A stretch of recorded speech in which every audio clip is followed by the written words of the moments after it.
really scary because to me it seemed like he was having some kind of seizure. I looked at him, but he didn't look like he was looking at me. He looked like he was looking up. Her eyes went up in her head. She was shaking, foaming at the mouth. That was the last thing I remember. One by one, they came into the room and said, "I'm sorry, I have no idea what is happening to your child." Next, two medical mysteries that defy the experts. Since the day he was born, Landon Withrow has never looked his parents straight in the eye. Little do they realize his bizarre upward gaze is just the first in a series of harrowing symptoms that may cost him his life. Every day I would think, okay, this is as bad as it gets. The next day would top it. I felt like something was killing my child. Then, Martha Bryce's perfect life is turned upside down when bizarre seizures threaten to take it all away. I was lying on my back, and I had no idea why I was on the ground. The episodes started to get longer, deeper. We had no idea what was happening. When illness strikes, we look to doctors to give us answers. But what if they can't? For these unlucky patients, diagnosis is a mystery.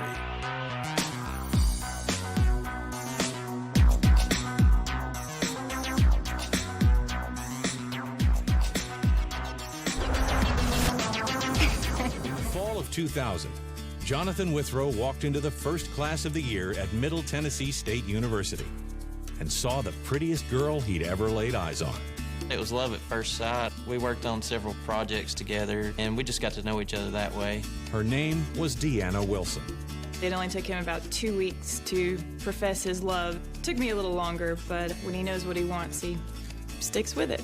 And 2.5 years after we met, we got married. Although eager to start a family, the couple's priority is getting through school. We always knew that we wanted to have children. We were doing everything right that we were supposed to do. Go to college, save money, get a house.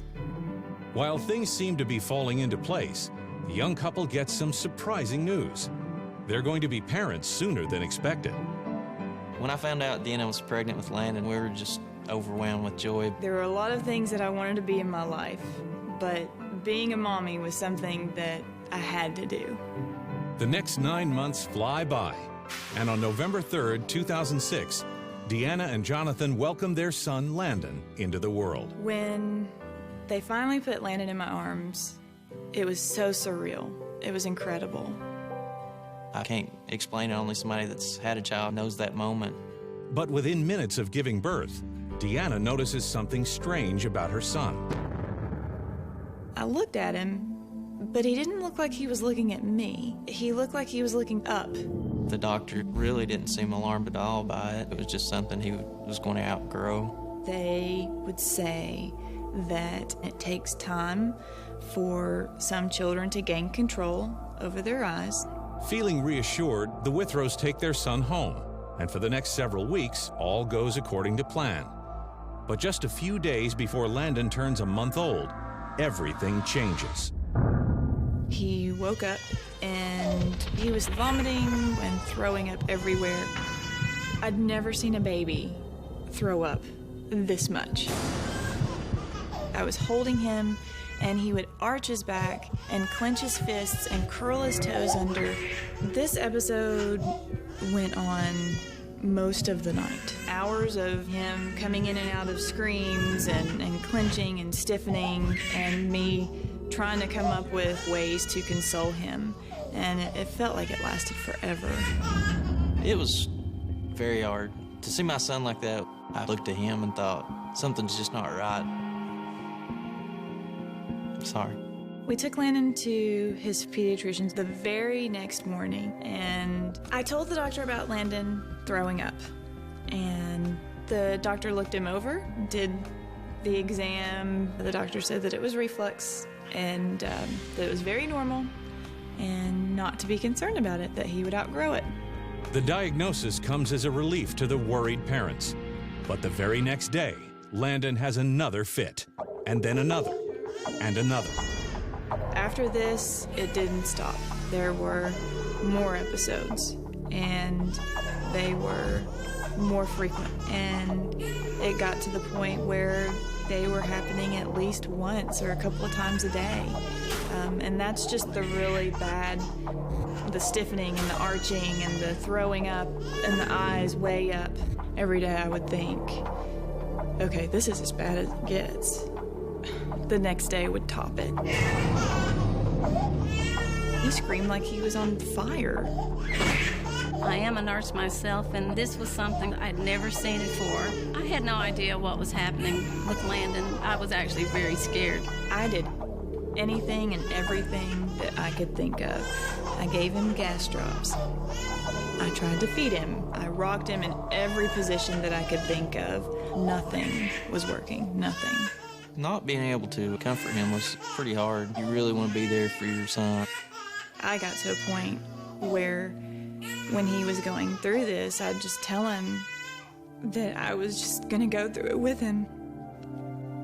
Because if I couldn't stop it, I would just tell him, I'm here with you and we'll just get through it together.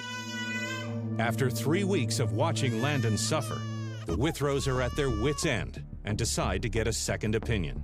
I explained to the doctor what had happened, and I mentioned to the doctor that his eyes during this episode, that they went way up. I said, is this normal? Is a child supposed to look up like this?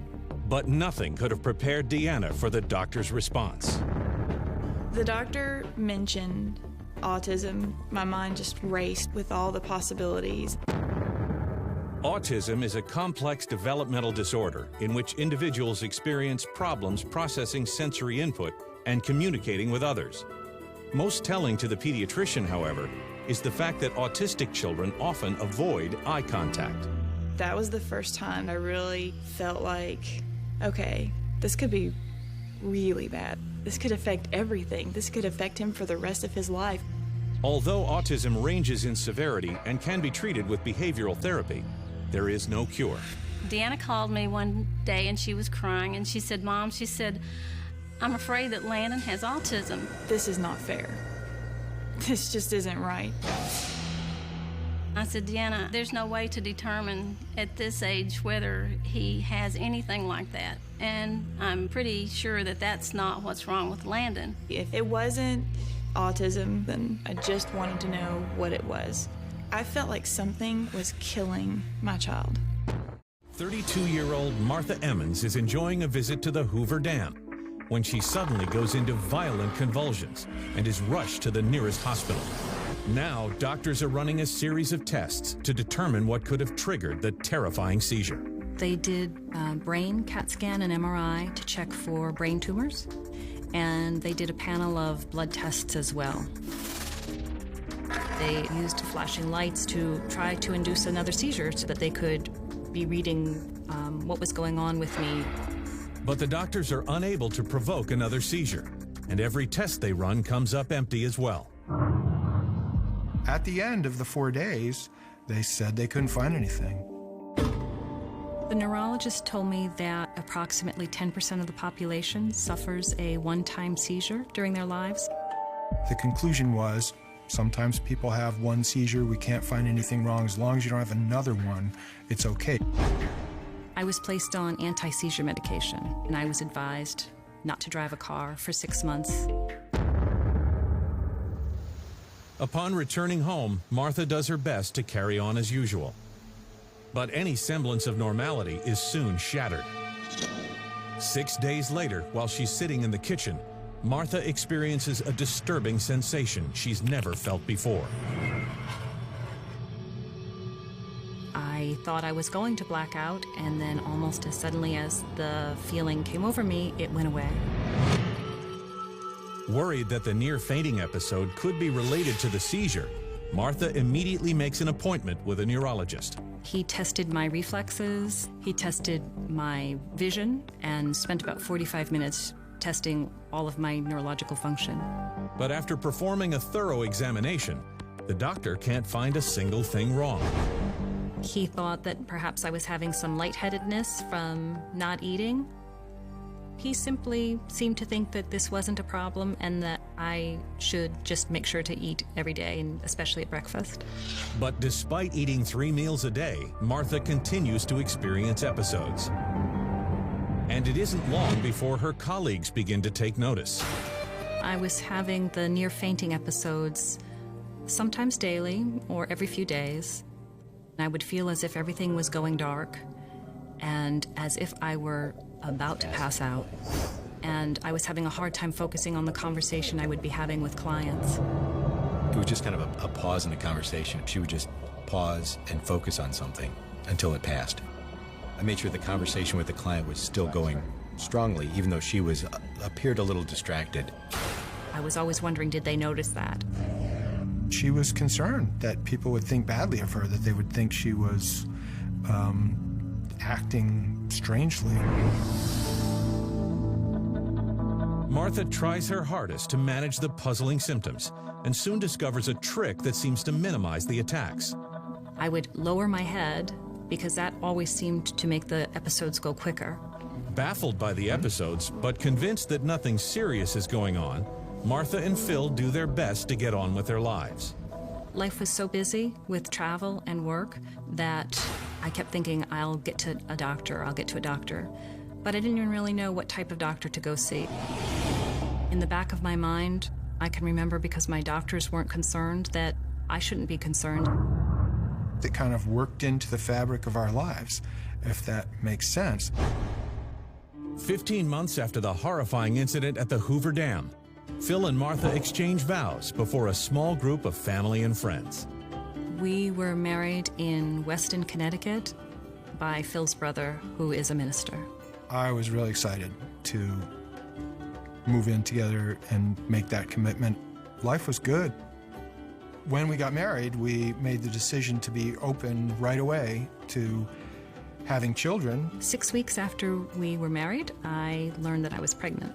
My husband and I were very happy to find out that we were able to get pregnant so quickly. And the pregnancy has an unexpected and mysterious side effect. During my pregnancy, the near blackouts went away entirely. And the whole idea of them, I think, just dropped off the radar. I think we were consumed with what was coming, on our family growing and making plans for that. The next 9 months fly by, and on February 2nd, 2002, Martha gives birth to a healthy baby boy they named David. It was a great day when my son was born. I was just thrilled to be a new parent. I was so busy being a mom and not thinking about the near passing out episodes at all. When David is 3 months old, Martha goes back to work. But within just a few days, the near fainting spells return with a vengeance. I was disappointed. I didn't have any expectation that they would ever start again. The episodes started to get longer, deeper. Sometimes I would have 3 or 4 episodes in a day for a few days in a row. It's a rude awakening. But Martha can hardly contain herself when a disturbing new symptom begins to emerge. I was having trouble recalling things such as a client's name or the name of an organization or a hospital where I was presenting. She was definitely different. She was not nearly as sharp. She would have trouble remembering things. It was embarrassing. I compensated by making myself cheat sheets to get through the day. The symptoms were back and they were kind of building, and she was just more and more concerned about them. She couldn't think as clearly or as well or as quickly, and it started to concern her at work that she wasn't doing as good a job. For 2 years, I dealt with this. Part of the reason being I knew when I would have the near passing out experience that within seconds it would go away.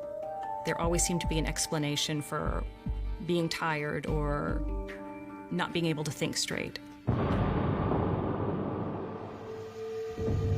But then one morning, when David is 2.5 years old, an incident occurs that turns Martha's entire world upside down. I was sitting in my living room with my son, and I was eating breakfast, and he was playing.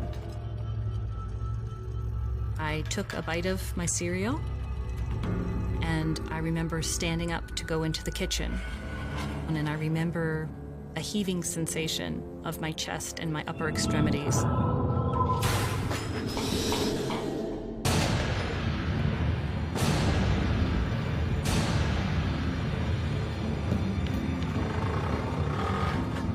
And that was the last thing I remember. Deanna and Jonathan Withrow are convinced something is very wrong with their 6-week-old son, Landon.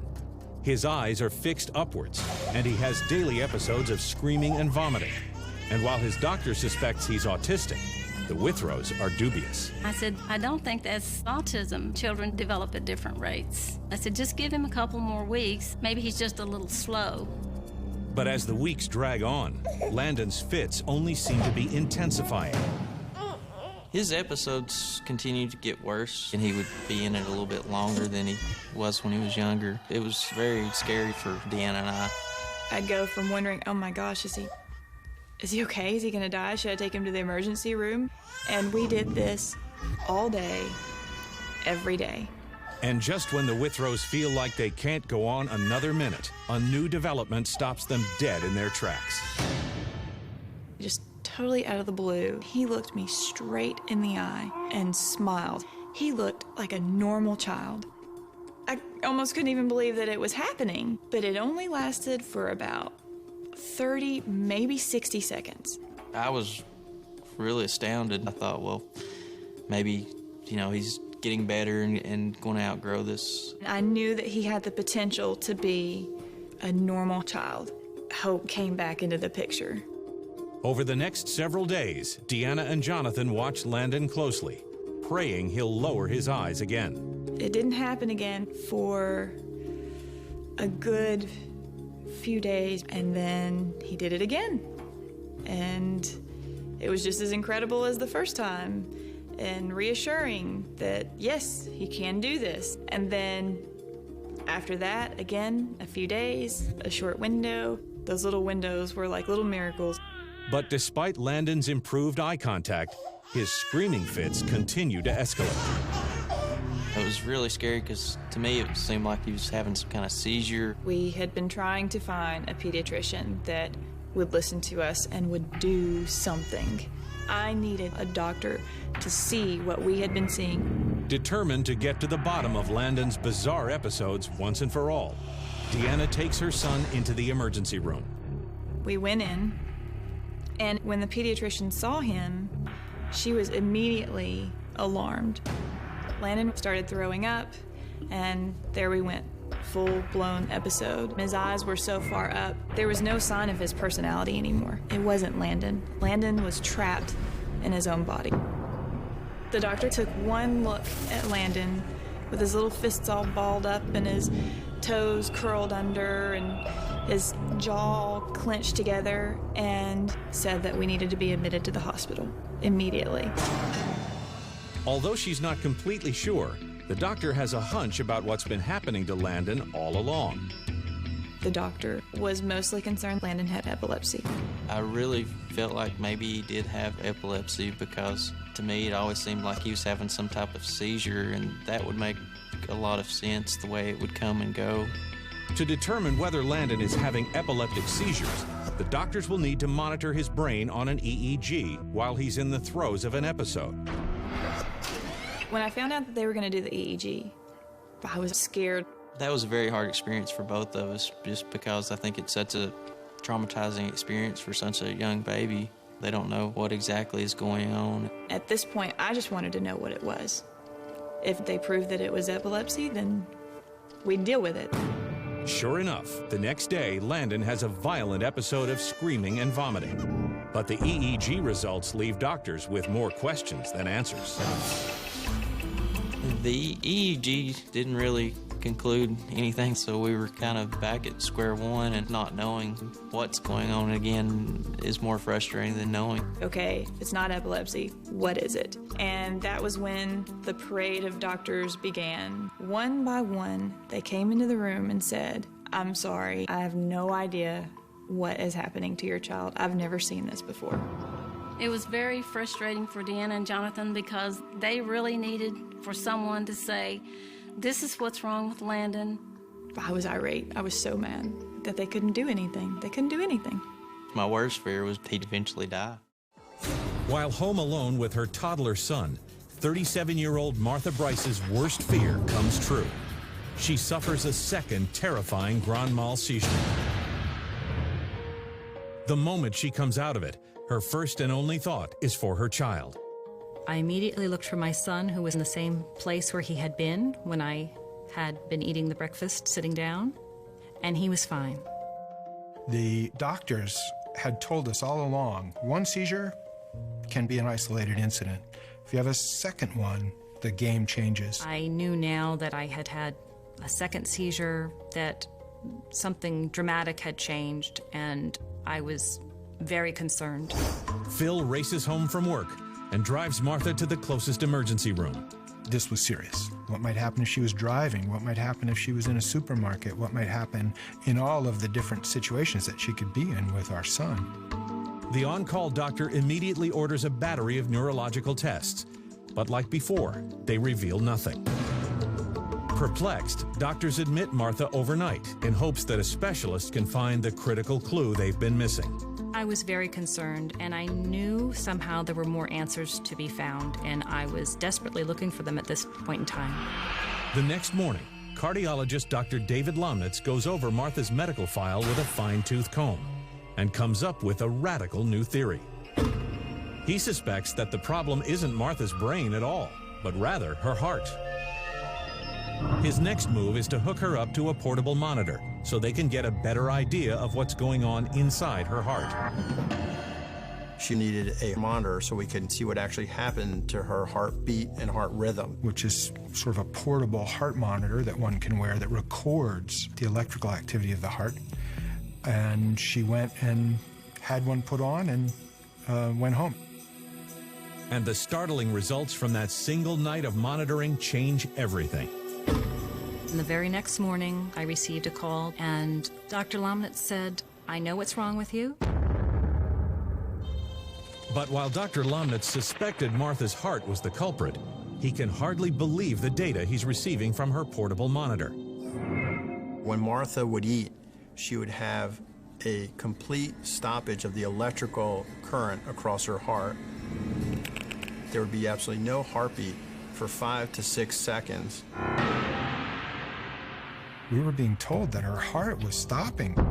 I've always thought of that in terms of an automobile engine. What would happen if you were driving along at 60 miles an hour and you turned off the oil pump for 10 seconds in your car? And I think your engine would blow up. Based on the results of the Holter monitor, Martha was diagnosed with swallow syncope.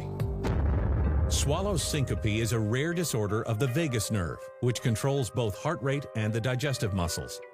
When a healthy individual swallows, the vagus nerve sends signals to initiate digestion. But when Martha swallows, the part of the vagus nerve that goes to the heart misfires and shuts down the electrical system of her heart, resulting in dangerously low blood pressure, which causes her to faint and have seizures. The vagus nerve is responsible for coordinating the muscle activity within the digestive tract.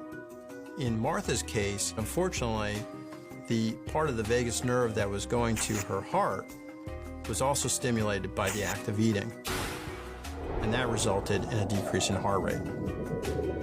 After a few seconds, the blood pressure will start diminishing, and that's when people will start feeling lightheaded. If there's a lack of blood flow to the brain for a long enough period of time, without oxygen, the brain will have a seizure, and that's what happened to Martha.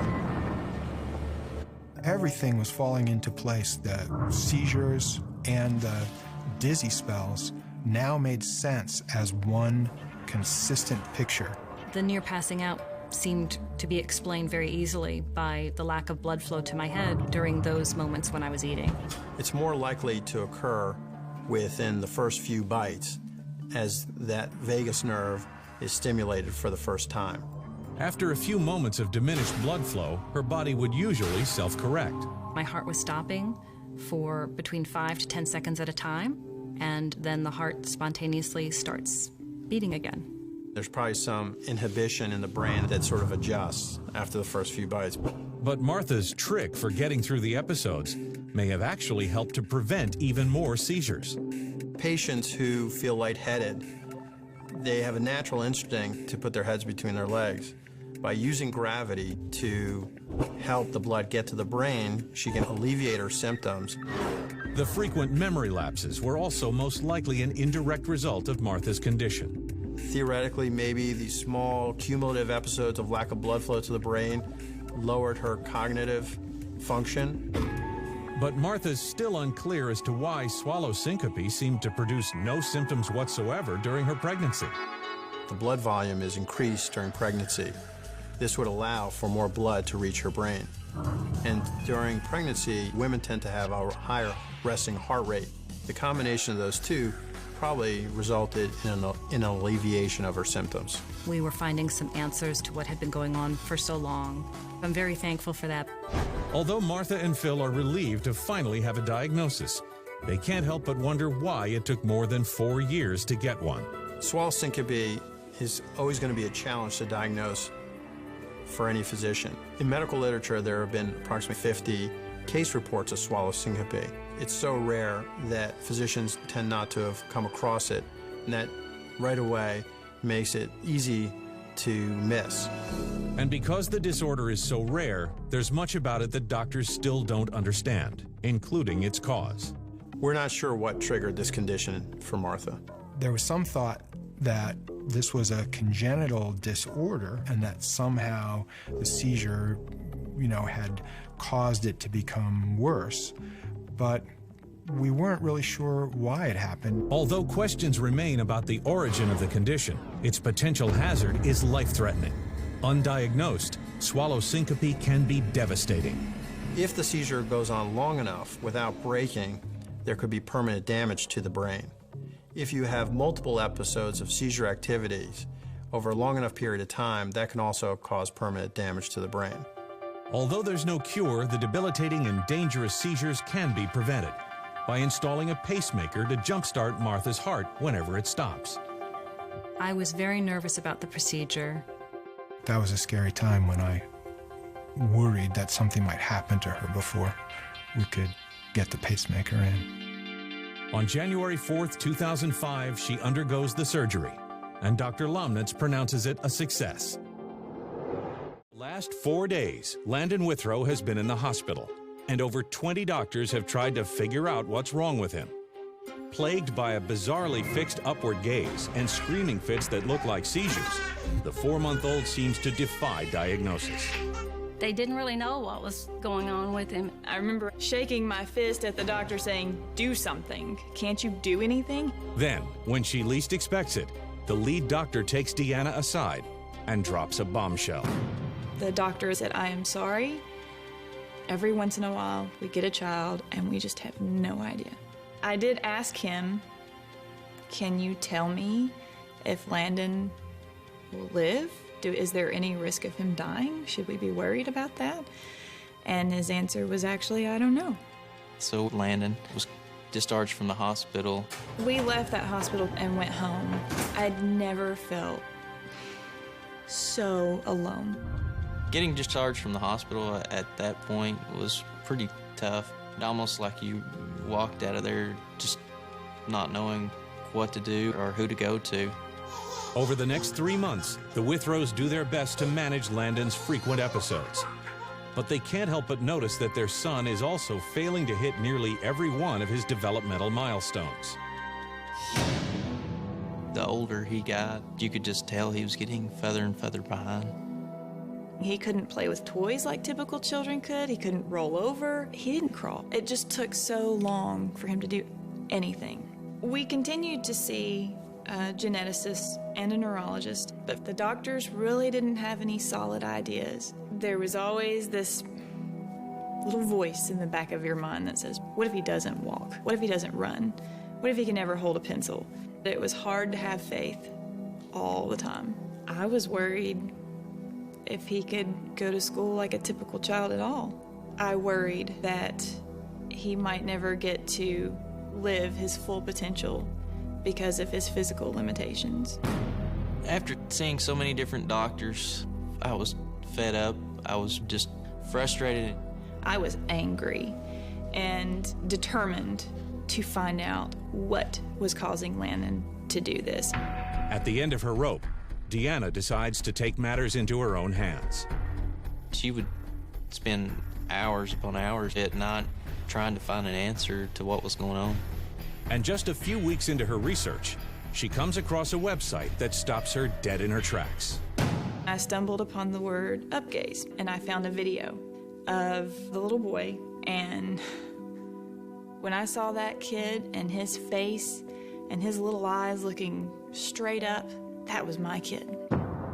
I was in bed, and Deanna got me up to look at a video online about a boy named Danny. I thought maybe this could be what was going on with our son. The doctor who diagnosed the boy in the video is Dr. Harry Chugani of the Children's Hospital of Michigan in Detroit. I sent Dr. Shigani an email. He wrote me back. Dr. Shigani really wanted to see Landon in Detroit. Next thing I knew, we were sitting in his office. I gave Landon the usual neurological examination that most pediatric neurologists would do. I examined his eye movements, I examined his muscle strength. My first impression was that this was a condition that I had seen at least one other case. And that was a case of a child called Danny. Dr. Shigani said, once you have seen it in one child, it's very easy to recognize in another child. My diagnosis for Landon was a rare condition called paroxysmal tonic upgaze. Paroxysmal tonic upgaze, or PTU, is an extremely rare neuro-ophthalmological disorder in which the eyes focus upwards involuntarily. In a healthy individual, chloride ions transmit vital information from one part of the brain to another, including the signals that regulate vertical eye movement. But in patients like Landon, doctors speculate the brain loses its ability to control these ions, and the eyes remain fixed in an upward stare. We don't really know why this happens. This is a very rare disease. There's only been 40 or so patients described. After Dr. Shigani was able to diagnose him with this condition, we just took a big sigh of relief. There was a part of me that said, okay, now he's got a diagnosis. How is that going to affect him? What is his life going to be like? It really made sense. It just fit. Dr. Chugani now believes that what looked like seizures to some of his doctors were actually byproducts of Landon's PTU. Landon would tense up. His body would be rigid, and he would have fisting of his hands and curling of his toes. They could be due to frustration as he's trying to break that upward gaze. I don't think this is a specific symptom of PTU. But given that scientists understand so little about the disorder, Dr. Chugani can only speculate about Landon's other symptoms. Landon would have episodes of vomiting. I suspect that this might be related to the fact that his eyes were forced upwards, he was struggling with it, and this whole thing might have made him kind of dizzy, and that could explain perhaps the vomiting. And while he can't say for sure, Dr. Chugani believes Landon's developmental delays may also be linked to the disorder. In PTU, there's usually a loss of control of the motor movement and speech centers. We don't really know the underlying mechanism. While the Withrows are completely overwhelmed by the fact that so little is understood about the condition, they can't help but wonder why it took so long for doctors to arrive at a correct diagnosis. I don't believe that PTU was really overlooked. I think physicians noted the unusual eye movement. I just don't think they were familiar with the rare condition. Unfortunately, there is currently no cure or treatment for PTU. There's not really a medication Landon can take that's going to cure the disease. But Dr. Chugani is hopeful that Landon's eyes will eventually correct themselves. The symptoms with PTU do tend to improve with age. At least the eye movement abnormalities tend to improve. Most of the cases that have been described show that there is improvement of their symptoms by the time they're 4 or 5 years of age. Today, Martha is symptom-free and back to her old self. From the first day that I had my pacemaker implanted, I have never had another near passing out episode ever again. I feel grateful, relieved, and extremely lucky that we are where we are. Today, Landon's almost 3, and his eyes are already improving. He's able to control his gaze for even longer periods of time, and consequently has made a number of developmental strides. Every day, Landon does something new, and we can see him coming out of it, and we can see it going away. And it's awesome. It's phenomenal. We are all really thrilled with where he is right now. Unfortunately, Landon's PTU continues to give rise to both physical and mental delays. Landon doesn't speak yet. He makes babbling sounds, but there really isn't speech. So he's quite delayed at age 3. He's been army crawling for probably 6 or 8 months at least now, if not longer. As far as walking, he's still not able to do that. To help him get around better, Landon has recently learned how to use a wheelchair. He did really well with it. It's his little go-kart, and it's nice because mentally, emotionally, Landon is a very typical toddler, and toddlers like to move. I hope that one day Landon has no physical limitation. I know that he is a very smart little kid, and I just want him to be able to reach his full potential. I feel like he'll be able to one day go to school, be able to hang out with his friends, play some sports. But overall, my main goal is just to see him be just like any other normal child.